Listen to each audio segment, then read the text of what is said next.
Hello, everybody. Welcome back to the Puck and Stuff Podcast, episode 9. This episode is sponsored by, A Man Can Dream. A man can dream.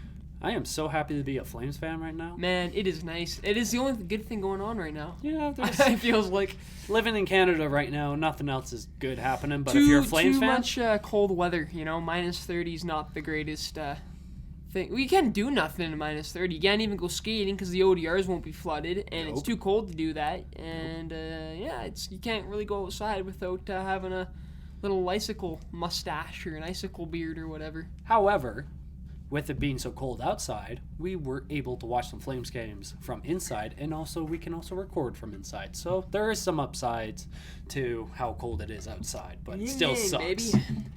Exactly. Mm-hmm. Wow, before we even get into anything, just 10 straight. 10 straight. 10 straight. Nice. Very nice to see. We haven't had a 10 straight since the Gulletson era. It's weird. It's weird. The Gulletson era was not very good. Yeah, it wasn't very dominant, was it? I was actually very shocked to hear we even won 10 straight in 2017 with Gulletson behind the bench. But hey, I can't complain when Sutter's doing it, though. It looks a lot better when Sutter does it. I guess what we could start off with is before we even get into the 3 games that we have yet to recap, we can get into some trades. Nothing too crazy, but these 2 trades happen to deal with Arizona and the Maple Leafs. Weren't they both? Yeah, they're both, right? And they came at different days. I think so. Today was the Hutton trade, or yesterday was? I can't remember. Anyways, so the first trade we got here going to Arizona is Nick Ritchie, Brett Ritchie's brother. Nick Ritchie goes to Arizona, and a 2023 third-round pick or a 2025 second. I don't know what the conditions are for. I don't know if they just choose it or if something happens, if it's a conditional or anything, but that's what it is for Arizona. Nick Ritchie this season has played 33 games, 2 goals, 7 assists for 9 points, got a -6 on the season. Very nice. Now to Toronto, forward Ryan Dzingel, which I honestly kind of forgot that he was going around the league. I thought he was still with Ottawa, to be honest. Dzingel and defenseman Ilya Labushkin. So, Dzingel's stats this season: 26 games played, 4 goals, 3 assists for 7 points on -3 on the season, and 46 games for Labushkin, no goals, 9 assists for 9 points. He is a -6 on the season. So I guess you're really just trading for depth pieces on this one. I think the defenseman is kind of for like injuries, good for like a 7D, 6D. I don't know if they do. I don't know if Toronto runs 7D. I think they run 6. I think they have the optional 7th just in case, but no, I don't think so. I'm pretty sure they run just 6. But it'll probably just be good for injuries and just good for the bottom pair line there. Again, I don't think we'll be seeing any big trades like the Tyler Toffoli one that the Flames did a few days ago. I don't think we'll be seeing anything like that for a bit here until at least we get closer to trade deadline. Yeah. We are getting close. Yeah, that's true. I'm excited for that. Yeah, me too. I think it's it's almost over a week away. So hopefully some big trades happen and give us more stories to talk about, which should be more fun. You're good for the podcast. We just start giving out some predictions and stuff. So business is a booming right now, boys. Yes, it is. And speaking of the business, we should probably jump right over to Flames recap. Oh, I forgot the second trade there. I already kind of mentioned the Hutton one, but second trade with Hutton from Arizona to Toronto there for the greatest player of all time. You know him as the man, the myth, the legend. Future Considerations. Greatest player of all time. I've been watching him for years. I wonder if someone has made like a trade tree of like future considerations, like as a joke where it's like all like the times that like teams have used future considerations in a trade. And that'd be pretty funny. That would be pretty funny. If someone makes a video of that, that would be funny. I'd watch it. But anyways, with Carter Hutton there, he's played 3 games, 0 wins, 2 losses, 0 OT losses. So one of those games would have been he would have just came in as the backup. So probably just because they got outscored. But the thing that really shocked me, this is just because it's Arizona, his goals against average is a 7.76. That's brutal. That's in 3 games. That's not the best. That doesn't look so pretty. You're with Arizona. What can you do? But his save percentage was 7.41. So I was checking. I don't think Campbell nor Mrazek, because Mrazek played tonight. Yep. So Mrazek's not injured, Campbell's not injured, so I guess he'll be third string. It's probably good, right? Because, it seems to be that Mrazek's pretty injury prone. And which is he's a great goaltender. Just he just has that unluckiness to him. So hopefully, he doesn't. There comes a point. I guess it's really just to kind of prepare in case it happens, right? Him or Campbell goes under, but I don't think it's really anything too important right now. But hey, come playoff time, you never know, right? True. Injuries seems always happen at the end of the season or during the first few games in the playoffs. You never know. Always alter some teams' things. So maybe Toronto's preparing for that. That's what I think. That's all I have to say about it. Yeah, I think it would also depend how much they're playing Campbell right now, and there is that little bit of worry of injury prone for him. I don't see anything really going crazy into that depth, but hey, you never know you never know what can happen during playoffs. Remember when Price got injured that playoff round? Yeah, for sure. And it torn ACL, I believe. Well, there's been so many times you think of the Oilers Cup run in 06, right? Everyone says Dwayne Rollison, if he wasn't injured, they would have won the cup. Shit happens in playoffs. There's nothing you can truly do about that. Yeah, stuff happens, so... Anything else on your side? No, like I said, nothing. It's just got the trays down, and I guess we can talk about some Flames hockey. Hey, okay. I think we'll jump into the first game, and the Calgary Flames versus the Anaheim Ducks, where they came up 6-2. The Flames outshot them 43-28. 2 power play goals out of 5, and 0 power play goals out of 5 as well. Our first period goals go to Dylan Dubé, assisted by Anderson. And their second goal also came from Elias Lindholm, assisted by Matthew Kachuk Cheese. And Anaheim got it back with the 1 goal. Then we scored, making it 3-1 with Elias Lindholm again, assisted by Anderson. And then Matthew Kachuk Cheese also came out, assisted by Gaudreau. And then in the third period, they bounced back, Anaheim bounced back, making it 4-2. And Gaudreau also scoring his 20th of the season, assisted by Lindholm and the whole first line, basically. And then Mangiapane getting his 25th goal of the season, assisted by Dubé and Monahan. Wow. A lot of depth scoring, like we've said before in other videos, but wow. That was a very dominating game where I would have thought the Ducks give up a bit more of a fight. I thought they would have been more in the contention of that, but I guess the Flames just totally took over. It was a primarily dominant Flames game. I remember that, I think it was the first period, the Ducks had a bit of swagger to them, and just never seemed to eventually, capitalize on it too much. But Gibson got shot out there, and then, he gets pulled, right, I think at the second period? Yeah, I think it was because the fourth goal he got pulled. Yeah, so. And then Anthony Stolarz comes in with he had a 21 saves out of 22 there. So Stolarz only allowed 1 there out of the 6 goals. Markstrom had a pretty good game though, right? 26 saves out of 28 there for a .929 save percentage. So classic Markstrom. But yeah, like you said, the depth, the scoring was there. You saw the top line dominate once again. So it also just proves the point that there's one of the best lines in the league right now. Just seems to capitalize on every single game. Love to see it. I wish I took notes and wrote them down during that game because there's been 2 other games, I kind of forgot a lot that I was going to say about that game because I thought it was just dominating. It was a lot like that Islanders game. I don't know if it was.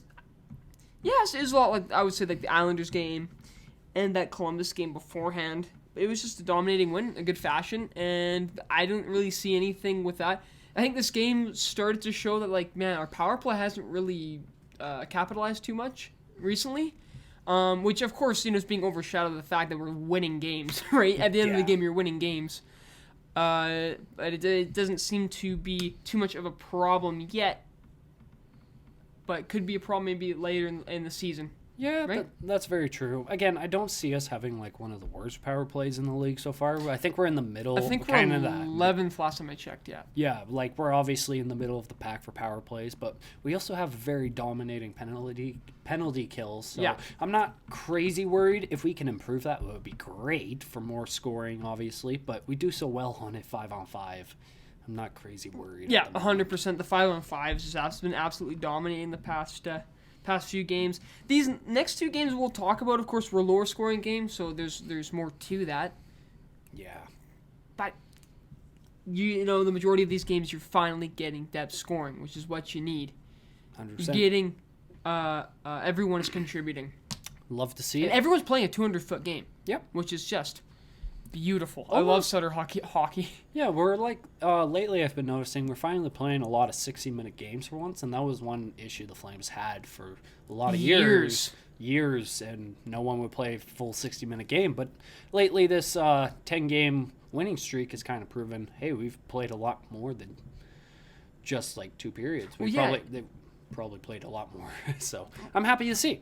Yeah, well, I mean, they were winning after the second. They probably could have quieted down a bit, but Sutter kept them playing this game. So it is really hard to talk about this game. It's a full 60. I just keep forgetting. There was a lot of stuff we could have talked about this game, but we got 2 more games to talk about, sadly enough. So that was the game on the Wednesday there. So Saturday was against the Seattle Kraken, and we had a certain player come back to the Dome. He was the captain for a long time. Giordano. Yeah, exactly, and Mark Giordano, which Marky Moo. Man, it's weird because the 2019 season he wins the Norris, and that's 3 years ago now. Will be coming 2 years, 3 years on 2 years on the calendar, 3 years technically, right? Yeah, pretty close. Yeah, I miss him a bit. I mean, you don't really think about it too much when your team's winning and stuff, but it's just weird seeing him in other jerseys. It is so weird seeing him, and with the C too, right? Yeah, good for him for finally moving on from Calgary, but damn, I miss him, and it's still weird to see him in a Kraken jersey. He looks pretty good in one, I'll give him that, but yeah, damn, they're that's nice. still hard to see. They are nice jerseys. I complain about the logo because I think the logo should be a secondary. Yeah, but they could have done so much with it, I think. Yeah, but it doesn't look bad. Jersey colors are pretty sweet, though. They could have done worse with the Kraken logo. Yeah. Let's be honest, it's all right. 100%. Yeah, but the Calgary Flames did come out on top, obviously, winning 2-1. Matthew Tkachuk cheese again, assisted by Lidholm. There's your first line. There's your first. Oh, actually, Zadorov secondary assisted that. So, and then elite defenseman.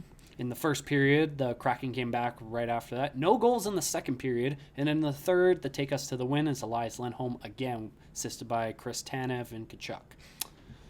Wow. So, again, there wasn't a whole lot of this game I could really say. It was kind of a back-and-forth battle, kind of quiet like the Vancouver game. Not as quiet as the Vancouver game. No. But it was a little bit quiet. Like, we still produced 37 shots on goal, and they only produced 23. No team was good on the power play. We didn't even have a power play that game, so they were pretty clean on that side. Grubauer had a really good game. He saved 35. He had 37 shots out of 35, so he had a .946 save percentage, which is really good during the game. And then on the other side, you had Markstrom still in net, and he's had 23 shots, only went in the 1 goal at a .957 save percentage. So it was kind of a goalie battle for a bit. Yeah, so there's a few things I took away from this game when it was on.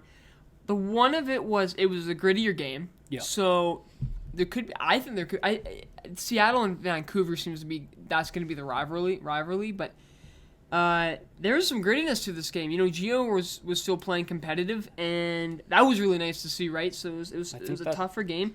And another thing was that, Grubauer was phenomenal. He made some phenomenal saves. So did Markstrom, but Grubauer just had some saves where it could have been a 4-1 game, honestly. It could have been. I think the Flames were the better team throughout the full 60, but there were points of the game where Seattle was getting momentum. They're getting shots to the net. Nothing too dangerous, but there were a few dangerous chances that, like you said, you could have been tied. Yeah. So you never know, right? One lucky tip, or one unlucky tip, right? Yeah. Game's tied. This was a really important game. The reason why I say this was important was the fact that it was a 2-1 game. It was low scoring. You need to win low scoring games because playoffs are not going to entail 6-2 wins. No. A few will, but majority of your games are going to be 2-1, 3-4, 3-2, 5-3. They're going to be a lot closer games during playoff time. And honestly, I think the Flames are looking like they can be prepared for those kind of games because, like, all season long I've been watching them blow out teams and go really close games. Like, I don't think it's something we're not used to. It's just a little bit it's been a while since we've had a close game like exactly. that, for sure. But it's good because Sutter has them playing the full 60 no matter what. And this game, you can tell that before that 2-1 goal, they doubled down and they just kept getting on the puck. Oh, yeah. There was not a lot of open ice, I found, that game. No. Eventually, there was open ice to be found, which, of course, resulted in that second goal. And it's just nice to see that that this team will just not give up no matter what. No. And so the fact that are winning these 1-goal games and still having a dominant performance, even when the game is tied and stuff, it's just nice to see. Very nice to see. It's just that Sutter's got him playing good hockey. It's a full six. I just keep saying it, but it's a full 60-minute effort, and most of the players are playing a 200-foot game, and it's just keep going. And the great thing too is because I like watching these interviews. The fact that we've won 10 straight is phenomenal, but the players still find things to criticize, to critique their game because they know that it's not perfect. Yeah, you're winning a bunch. But also look at the coach they have. Oh, exactly. Because you don't hear Sutter ever talking about any positive things. Like, he goes criticizes the stuff that they obviously are lacking on. And that's what you want from a coach, because it's like, yeah, it's great that we won 10 straight, but it's not good enough. He gives the shutout words due, like for the Elias and how Markey's been playing on Elias's goal streak. But like there was a quote today from the Jets game and the post game, and a player was asking, or a reporter was asking about the 10-game win streak and kind of just how do you take on them winning 10 straight. And he literally said it's like, well, I'm only really praising it or something like that if it was 10 wins straight in the playoffs. And he was saying it was like the good thing about the 10 wins is it gives you a cushion. And he said every little loss, it's like you take a few feathers away from the pillow, then it just becomes a cushion with, it's not that comfy, right? So he's saying that it's like, yeah, it's nice, you're getting comfortability, but you always got to keep on your A game. Yeah. Keep the consistency going. I really like that about Sutter during interviews, because he's like like you said, he kind of like, he does the shout out to like Elias and Markstrom, obviously, on how they're playing and all the players around. But however, he does see it in like a playoff scenario where like it doesn't matter. Like, yeah, you get that cushion, but as soon as you get in the playoff, there's no feathers anymore. Yeah. You got to reset. Don't celebrate until it's over. Really, is what it is. Which is like, they're happy. Like they can tell that in the locker room, like they're saying in their interviews, the locker room's doing great, and everyone's having a good time. Oh yeah. But they know that there's a job to do, and especially those older players, the ones who've been here for longer, they know it's about. This is kind of like the fact that we're just past the halfway mark. Almost 3/4 mark. We're pretty much March would be 3/4, right? Yeah, pretty much, because it's trade deadline next. Yeah, pretty much. So one trade deadline. Yeah, that would be 3/4. So almost there. Yeah, it's they're already doubling down, but there is more important things than just winning 10 straight. True. It's just good. I think the fans are really like. Us fans are really enjoying this. Oh, I love 100%. I can tell. Like when I went to the game against the Islanders, like the dome was rocking. Yeah, because we're winning. Even if it's 50%, like. That's not 50. We know that's not 50. Even that Oilers game, man. When I went to the Oilers game on Thursday, it's not 50%. It's got to be 70%. No way. It doesn't look like it. And it's not just noise. It's literally I look around the arenas and I'm like. There's a lot more full than 50. It's almost like. It's almost like this. It's almost like person, empty seat, person, empty seat. It's almost like that. So in a sense, technically, theoretically, that would be 50%. But at the same time, not. Man, there is more than 10,000 people. Yeah, that's easily. One thing I kind of want to go back to the Kraken game quickly. You know how you were talking about the grittiness of the game pretty much? For sure. I think there was a big part of like Giordano still being on that team that kind of caused that little rivalry. So like maybe the longer Gio, because you saw the end of the game, that little scrap between him and Kachuk. Yeah, so yeah. I'm not going to lie. Maybe that's the little bit of the grittiness it's coming from with your former captain being on that team and he being the new captain. So maybe it's that, but yeah, I see what you mean. Oh, yeah, no, he's competitive. That's what makes him a great captain, right? And that's why he was such a great player. So he's competitive. And he changes his game style the older he got. True. And it's worked out for him. you know what, it's not really working out well in Seattle, but again, Seattle's it's just a new team. You just got to fix the things. He might be gone during trade deadline to a team that needs a good top 4 defenseman. Come back, please. I know we can't back. I don't know the way the team's playing. I mean, it's like, where'd you even, because you could slot him. I mean, Hannafin Anderson's nice. wouldn't change that. Shillington's nice. Zadorov and Gabranson has improved. Yes, actually, that is one thing I've noticed very well. The defense right now, it's like the team all around. There's nothing to truly hate on, but Zadorov still has his moments. Zadorov and Gabranson are really nice to have during 2-1 games, and when it's like and when it's more of a physical presence game. But Giordano can do that way better. Oh, for sure. You can admit that. I'm not even gonna know if better or not, but that's true. He could do that. That's for sure. Yeah. So. Yeah, I think it's done. I think he should be a forever a Flame because, of course, his career isn't, I wouldn't say Hall of Fame worthy. Nothing against him. It's just that it's nowhere near Lindstrom or whatever. Well, they'll probably hang his jersey up, though. You should do a forever a Flame. He should definitely be a forever a Flame. Yeah. Because he deserves it. We grew up with him, man. Oh, yeah. No, exactly, right? It's like, it's now that Backlund, is Backlund the last one? I think the last one to play with Iggy on this team. Yeah. Yep.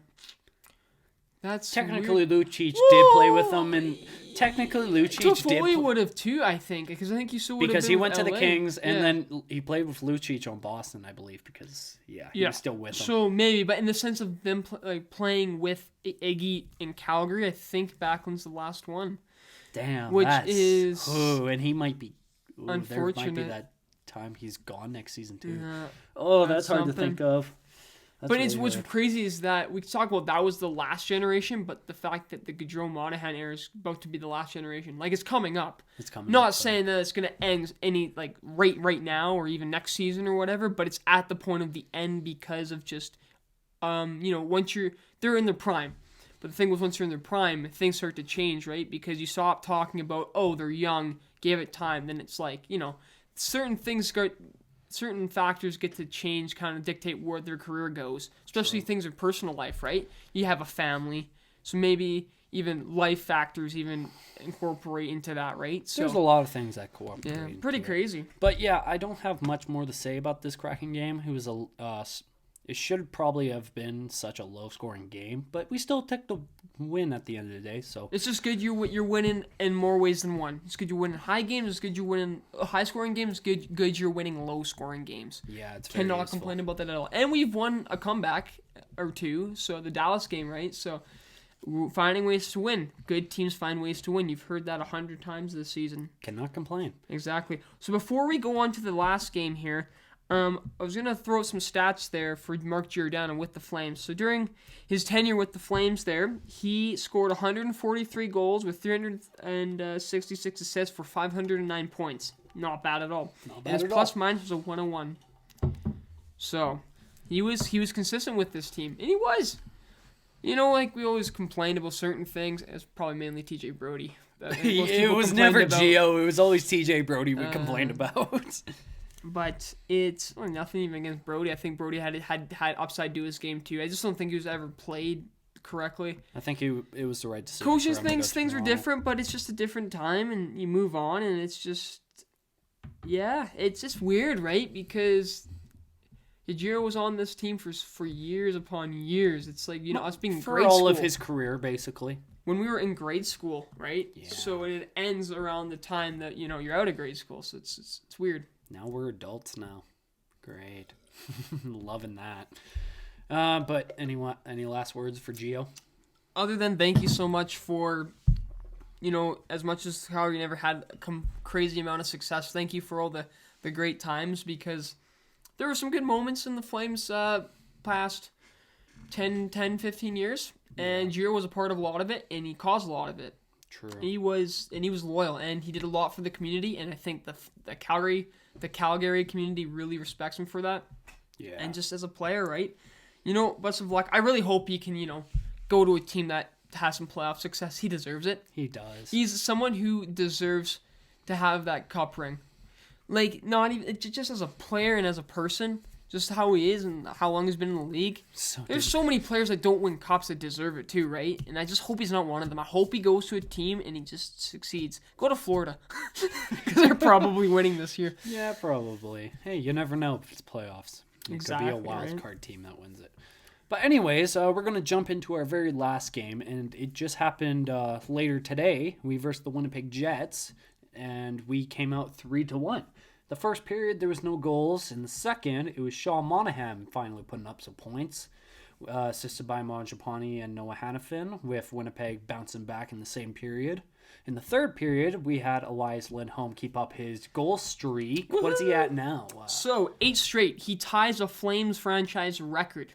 Damn. Gary Roberts had 8, and I forgot the last name. I can't remember who. You have to search that up there. But Gary Roberts is one of them. Yeah, so that was his 23rd of the season, assisted by Johnny Gaudreau. And then our new pickup, Tyler Toffoli, scored his second as a Flame, assisted by Backlund and Blake Coleman. Greatest goal I've ever seen, empty netter. Coleman even tried to give net presence for the empty net. Yeah. That's how you know Sutter's got him. Everyone's making that joke online right now. They're always like, yeah, you can tell Sutter's got him playing a certain way because Coleman's trying to screen the empty net. It's yeah, it's pretty funny. Yeah, so this game, this was the first game since I'm gonna say the Dallas game or the Vancouver game where there was a period where they were not the dominant.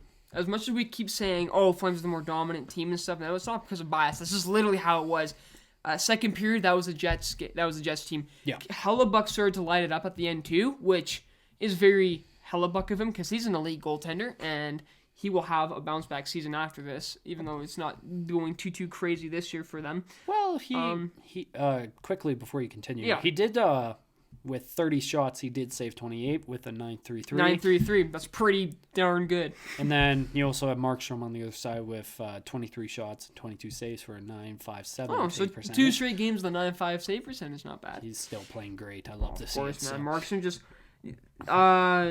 yeah. But so with this game, again, low scoring, you win and find another way to win, and it's great. Another thing, too, with our goal scorers, you have Lindholm with the 8 straight. Notice how pretty much all the goals he scored in this goal streak have been different ways to score. Yeah. So, didn't they actually call a goal back because there was a slight offside apparently? So this is what happened. It was a tied, and then it was a nice play. It was off the rush again, zone entry. The Flames have a great zone entry. It seems like it really pays off in goals, I find, with some plays that result from a good zone entry. Shillington brought it in, and it was a nice play. They found an open area to pass, and Lindholm scored, but it was actually Lindholm who did get the offside. It was it was just a sliver, but it's funny. Lindholm scores. I saw it. I'm like, woohoo, yeah, let's go, 8 straight. Then it gets called back. Something told me in my mind, I'm like, Lindy's gonna score tonight, and he did it. So there was actually, he did get it. I heard there was when Elias Lindholm scored that goal from Gaudreau. I hear there was a lot of talk about goalie interference on that because Hellebuck was Kachuk bumped him, but there was enough. I believe there was enough time for Hellebuck to reset as Gaudreau shot the puck. So they did call it a goal. So the reason why I disagree with it being interference is because I think it was Dylan DeMello was the defenseman. Oh yeah, he shoved him. He shoved Kachuk into it, and plus it was only a second in his crease, and then he got out. Yeah, and Kachuk never intended to flop into the goalie or what. To try to get it all the way as fast as he could, and Hellebuck. Almost, I don't even want to say lazily because it's I'm not a goaltender. I don't actually know how setting up, but it's I feel like he had the time to set up again. That shot kind of came out of nowhere. Yeah, that's why he was so mad about it though, and tried making a case of it. But yeah, you can't win them all. No, but yeah, no, this game, right? It was not. This game was it was a 53-minute effort, not a 60-minute effort. I think they were kind of. They letting loose a bit, kind of some sloppy plays and stuff in the second, a few in the third. I think of course Calgary still was the better team.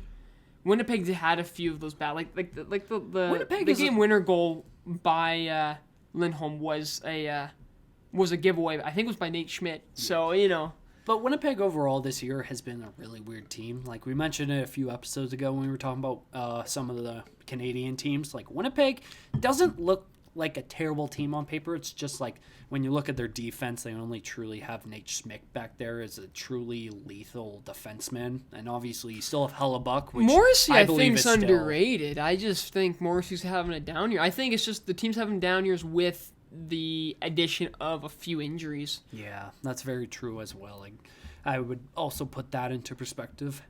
But yeah, it was like you said, a 53-minute game played. And so you know how we kind of always talk about Christopher Tanev on this podcast and say how who underrated I he is? think right now he's our best defenseman. I'm not even joking. I heard a crazy stat today from the broadcasters today. Yeah. And they said he hasn't been scored on 5-on-5 this whole season. I think it was this whole season. Wait. He hasn't been, like, on penalty kills and power plays, he probably have, but 5-on-5, he wasn't on the ice when they've been scored. 5-on-5 when he's on the ice, just him solely, like not even because his defense Just partner him. is Just, usually like, Shillington. Him. Hasn't been scored on 5-on-5. Holy man, He's one of those defensemen that you respect because he gets the job done and no one knows about it. even if he could be a Norris candidate. No, He his seriously points he are won't. just That's no. someone was also saying this too, and I agree with it. They should have two different types of defenseman awards. Someone called it a Bobby Orr award with the Norris. One would be for offensive defenseman. One would be for defensive defenseman. Makes sense because the Selke's for the two-way guy, right? So you have that. There might be a lot I of think you consideration should on that. because it's like Tanev will never get that recognition. But now we do. But here's the thing. I always slept on him because he was in Vancouver. I watch maybe 4 or 5 Vancouver games a year. 3, honestly. If it's not playoffs, of course. I watch playoff games. And I just never saw that. I saw, They're not making playoffs this year, Tristan. No, I don't know, but it's like I'm glad we have him because Tanev is just absolutely just being there in person. Pickup. When you're in there in person, you see what he does. He puts his body out for everything. Shots didn't hit him. He'll feel it for a bit and just keeps up and keeps going on and trudging along. Yeah. You know, he takes that puck away and he gets it out. Like he just does the solid job. That's what you need. It's just You need solid. a defenseman that can do that It's just job. solid. I love when he scores, right? Because like I always think it's like rewarding. But he is seriously a bright spot that I really hope he gets some sort of recognition because there's so many players on this team that's just having good seasons. You know how Seriously. they all get their respect when they finally win a cup. Oh, exactly. That's right. that's how they about get their respect Which and their recognition. we have to remember it's way too far from that, right? You don't even know. Do you want to go even farther than that and even talk about what the playoff would look like right now? After we're done Flames recap? Yeah, we can do that after the recap. I just want to say a few more things about that game because Yeah, for sure. Go ahead. As I forget what I was gonna say. You know what I was going to say, too, one thing that could, because it was a family day game, right? It started at 2 p.m. Mountain, so that could, do a few things. I mean, it did a few things to Johnny's hair. Marv Apparently from he Home Alone. hasn't had a few days of sleep. No. Okay, we What is can't it? say that. Oh, true, yeah. We can't We'll have to cut that out. There's a few things we have to cut Yeah. out this episode, but anyways, back anyways to the... Yeah, so anyways, Johnny with the hair is whatever, but it's, I don't know if they were really that tired. I was thinking maybe some things had to do with it, but I didn't really see too much from both sides. Well, because they had two days off before that game. Yeah. Winnipeg can screen good. The shot, Neil Pionk's shot when Donato tipped it for their goal, that was nice. He was he was skating the other way. His momentum was shifting the other way, and he shot it, and somehow his accuracy was to the post. And Donato just got the tip enough that it kind of wobbled it so that Markstrom couldn't get it. But he didn't really see it because of the screening. So yeah, that was impressive. I actually really enjoyed seeing that. I think Winnipeg. It's an off season. You're gonna have a few things to deal with. now there's already talks. There's now talks are starting to go that Scheifele might be gone. I wouldn't be that surprised. I don't know. I'm not going to put any opinions on that because I need to research more into it. I could see get it. a good return if you s- trade him, of course. You hope you get a good return. I mean, that dude is. Can you imagine Scheifele on a I could actually see Blake Wheeler leaving before Wheeler Scheifele. gone? Yeah, people say. Can you imagine Scheifele? We talk about Boston, right? Imagine if Boston's really more of a defenseman kind of problem, but imagine if a team like Boston gets like a Scheifele again. Oh my god, Oh, no. talk about top Why nines, would you- man. Okay, if I was Boston in that situation, I wouldn't even Talk think about that. top nines. Oh my goodness. That would be a deadly top 9. I don't know if they have the I don't cap think- space for no, No. Actually, I could probably check cap friendly quickly to be able to That's just find the team out that how went much through my cap. head first. I mean, I don't know. That was just a speculation thing, but Scheifele on a team that needs maybe. Who doesn't want more scoring? That's why we got Toffoli, right? True. I think a lot. Yeah, I don't know. The Jets are just having a weird season. Feel bad for Jets fans, but come back. Nope, they wouldn't. Come back next season. I think you do a few things. I don't know if Dave Lowry keeps his coach, to be honest. Just do a few deals, switch up a bit, get that D line healthy, and figure out a little bit more on your bottom six. Yeah. And I think because Hellebuck, man, he deserves something. Yeah, true. He's Especially way after that too good of a conference goaltender. finals run against Vegas, that was insane. Yeah, Boston wouldn't even have enough cap to handle that. No, so I they would don't probably even have know to if a trade team because they would. still have Taylor Hall, which is but they already got 1, 2, 3.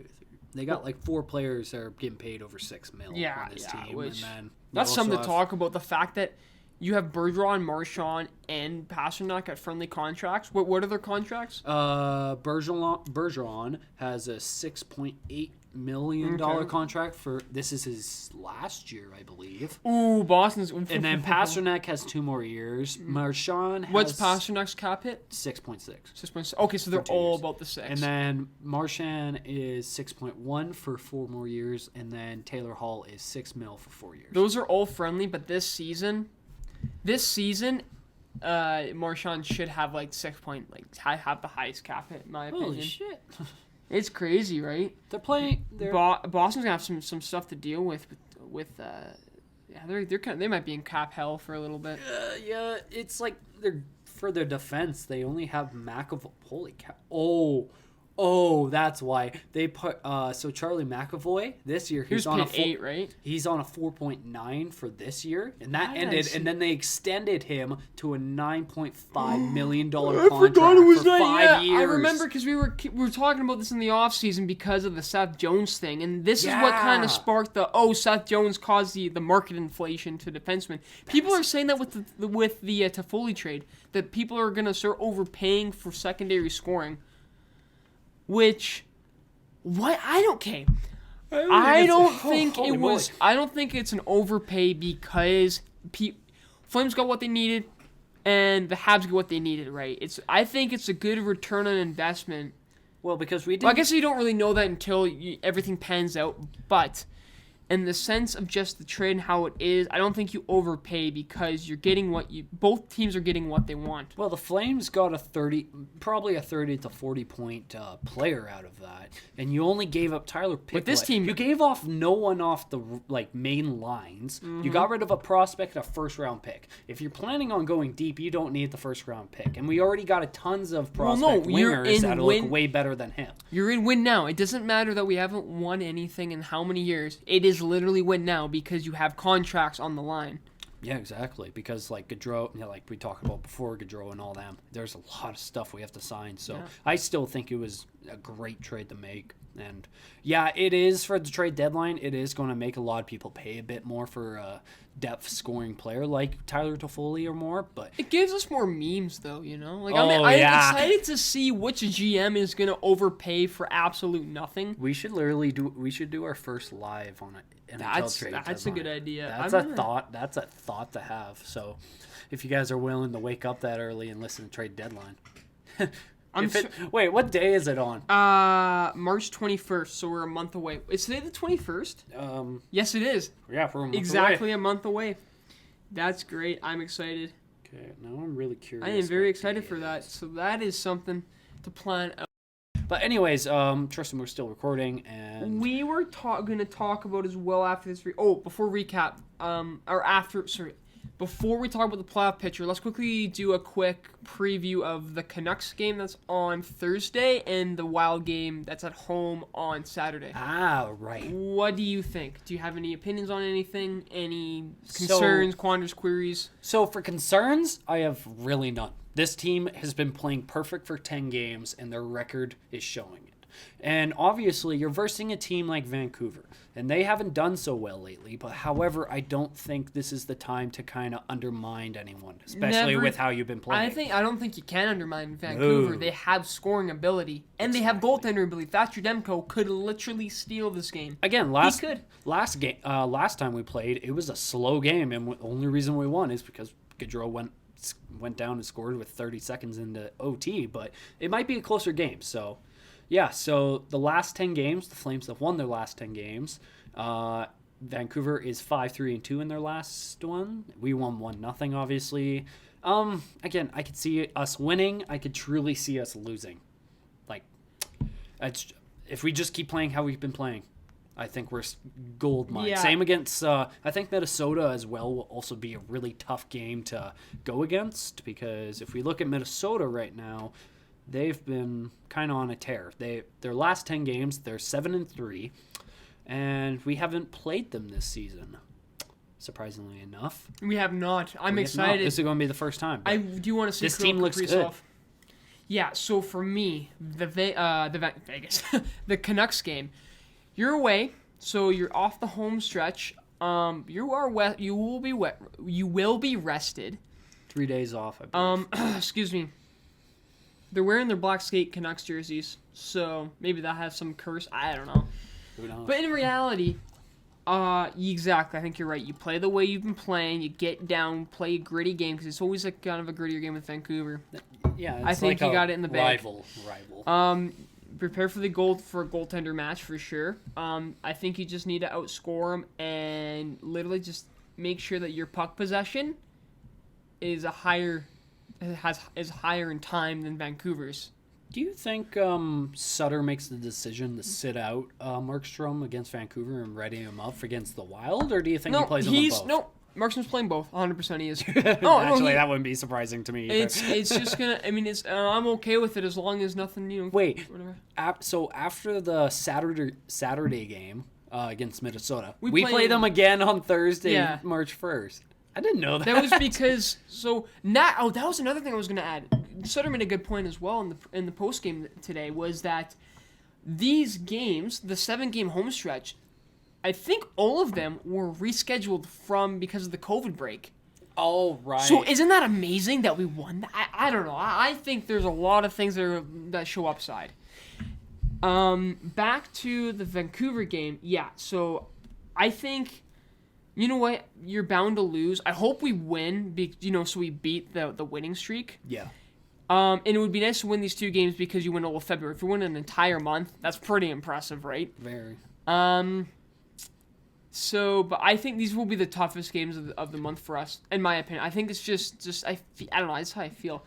Minnesota, I think this will be our toughest game in a while. I really do. I think this will be our toughest game since the Panthers or the Lightning. Yeah, Minnesota is about the same with us in the standings. And of course, it might not matter too much because they're central. Will we see them in the playoffs?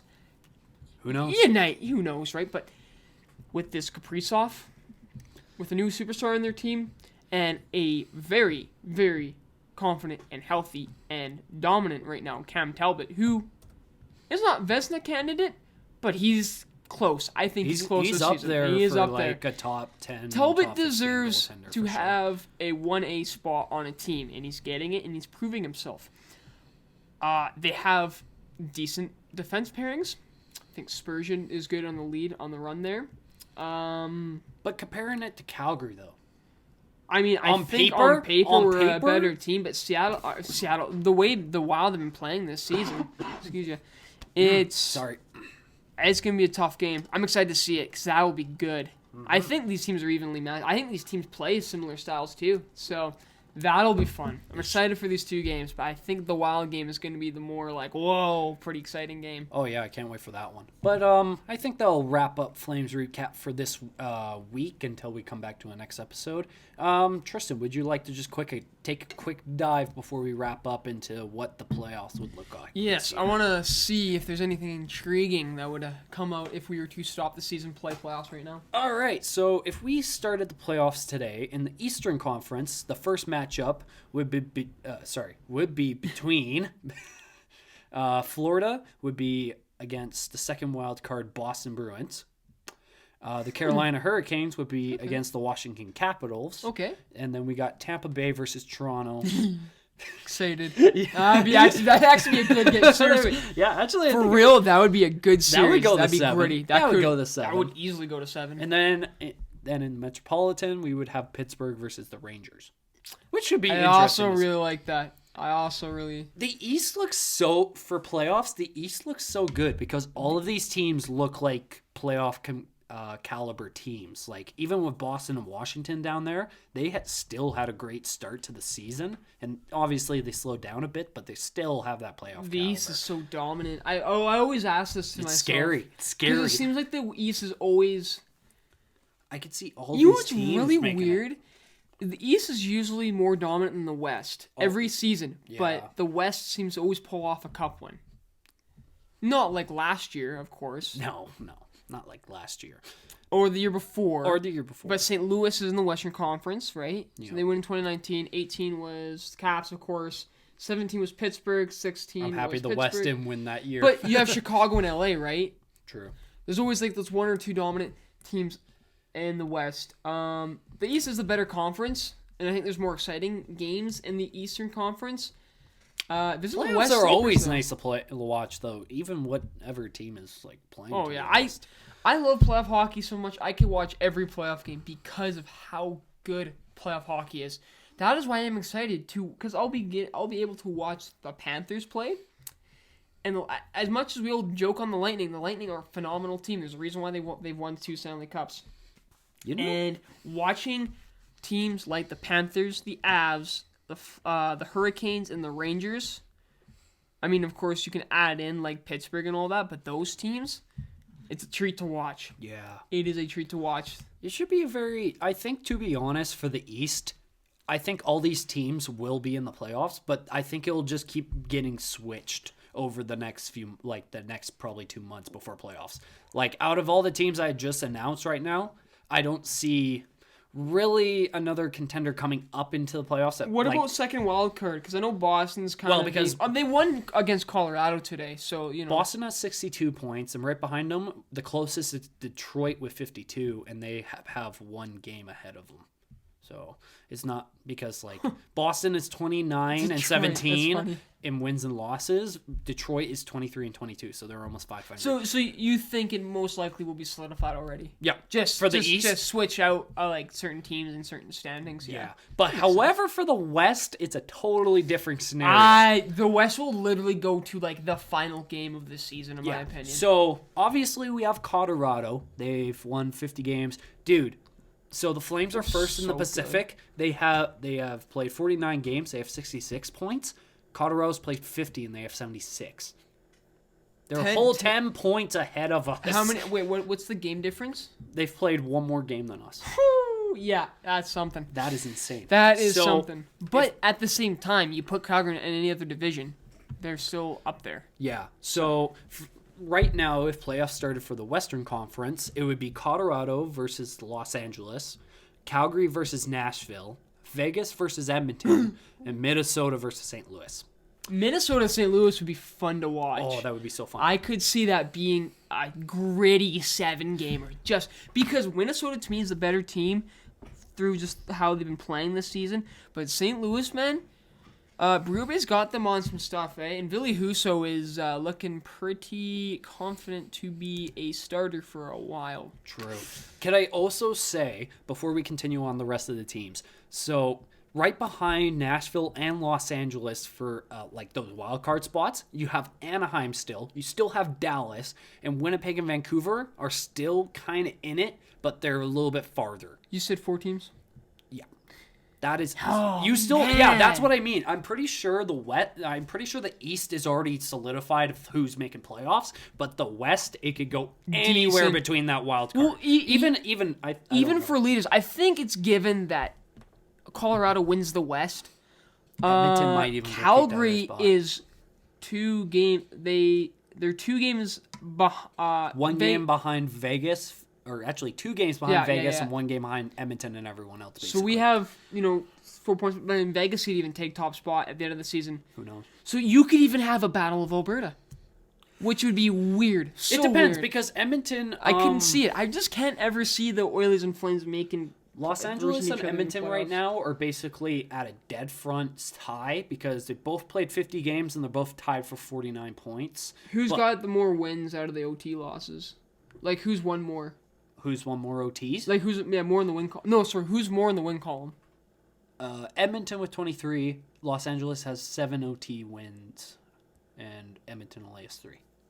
How many wins? Or sorry, I think it just says OT 7. Because how it would work is if they had the same points, they lost. Yeah. No. So I mean, how would it work if they were tied at the end of the season? Whoever has more regulation wins would first. I think it goes wins or percentage. Or whatever. Yeah, but anyways, they're pretty dead on, like pretty close to each other. So those 2 spots get switched. Yeah.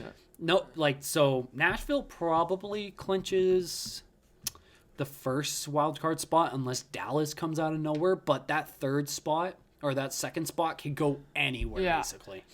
Colorado, whoever they play. It's gonna be good. It's just gonna be good either way. It's gonna be so fun. I can't wait because Colorado needs to win some series too, right? Yeah. They're also in that scenario. They could be the next Capitals meme. They really could, because they are very dominant and they haven't showed nothing. Well, I guess we'll have to find out. Because Kemper's been strong too, so it's at least they're getting their goaltending back, and it doesn't seem like they're missing Grubauer too much. No. So that's good. But I think the Flames Pred will be very. That's a 7-gamer in my opinion. Flames Preds is a 7-gamer because Preds are underrated this season, I think. Matt Duchene Revenge Tour. True. They still have great goaltending and great defense. Preds Flames, the fact there's not really a rivalry there either. I think that would be a gritty down to the game 7. That would be hard fought. That would be hard fought. I can't wait to see what Sutter is going to do with this team in the playoffs. I want to see how he prepares this team. Well, he's already preparing them. Yeah. But how he just gets them, and when it comes game time, how he prepares them and sets the mood and sets the bar. You know what I mean? Wouldn't been his first time though. No, because he did take us to the finals in 2004. So he knows. He knows what it takes. And with LA, that's why I'm and I think that's why this season for Flames fans, you're more confident. Is not just that, but the fact that they're winning games, but they're winning games in different fashions, scoring and goaltending and defense. You're getting everything from everyone, and you have a confident coach who's making everyone play a 200-foot game. They are not coasting. They're not coasting right now. None of the players are coasting. They are working for their spot. True. And that's why it's feeling pretty good. But yeah, it's a good week to be a Flames fan. It is a great week. But yeah, Nashville would be a very difficult. Any of these teams are going to be difficult. It is not an easy playoff. The playoffs are never easy. No. But this is going to be a very difficult. This is why I don't even know if I want to make a prediction again. I was saying Florida. No, I just wanted to see what it looked like right now. We probably won't touch up on playoff. What it would look like until at least probably past trade deadline at most. Yeah. Or we might even just wait like a few days before playoffs start. But yeah, I think that'll wrap it up for today, Tristan. I think that'll wrap up episode 9. For sure. Well, one more thing before we head off here was I was saying, like I said, anything can win. I did say the Panthers would be, I win the cup this year, but I keep following the season. It's like, man, it really could be anyone's. I hope the playoffs are going to just be a complete, like, NFL where it's like, what? How? Mm-hmm. I love those underdog 2 months underdog of just dark holy horse. crap moments. Yeah, literally. That would be great. if the Flames actually do make a playoff run, I'm not going to survive that. Nope. Because my heart won't handle it. Red Mile would be fun, though. We'll see That what would be happens good, for sure. But anyways, boys, I would like to thank you guys all for checking in with us again. And hopefully you guys will also check in with us for our next episode. We finally hit 10 episodes of the podcast, but this is obviously our 10th episode on the channel, but you get what I mean. And thank you guys so much for the support, as always. We love if you leave a like, a share, and maybe give your comments maybe give some thoughts in the comments for how we're doing, or if you want us to talk about anything else. Always leave a subscribe as well. That's always much appreciated. And check us out also on Spotify. Tristan, I'll leave the floor to you. Perfect. Well, you can catch our podcast on youtube.com, also on Spotify. Just search up Puck and Stuff on Spotify and you should find it there, as well as Buzzsprout. And we also have an Instagram, Puck and Stuff on the Instagram. So if you want to follow us there, by all means, that'd be much appreciated. And thank you guys so much for listening. I hope you guys have a wonderful weekend or whenever you're watching this. And hey, keep on rocking in the free world. Doot doot doot doot doot doot. All right, guys, take care. Bye bye. Peace.